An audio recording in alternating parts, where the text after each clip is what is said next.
Hello guys. Ito ipapakita ko sa inyo ngayon guys, yung aftermath ng snowstorm sa New York City 2 days ago. Ayan na yun guys, yung nangyayari ngayon sa yung hagdanan nila. Wala na. Puro na ice, wala na hagdan. Ito na yung sasakyan. Nabalot na ng ice. Frozen na yung sasakyan guys.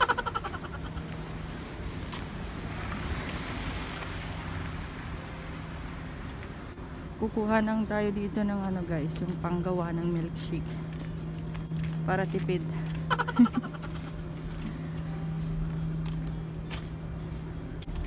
Puro na ice yung mga bahay. Oh, punta tayo doon guys. Ang tawag diyan? Ice para sa milkshake, para libre na. Hindi nagagastos ng ice. Joke lang. Pwede kaya gawin to guys. Ito. Pwede kaya siyang anuhin. Kasi mukha naman talaga siyang ano. Tingnan mo.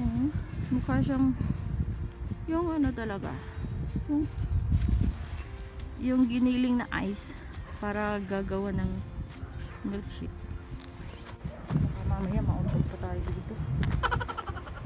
Lord, nakakatakot magbaba dito. Bakit pa kasi pumupunta-punta dito sa park para lang videohan tong ice. Walang magawa. Ano ko?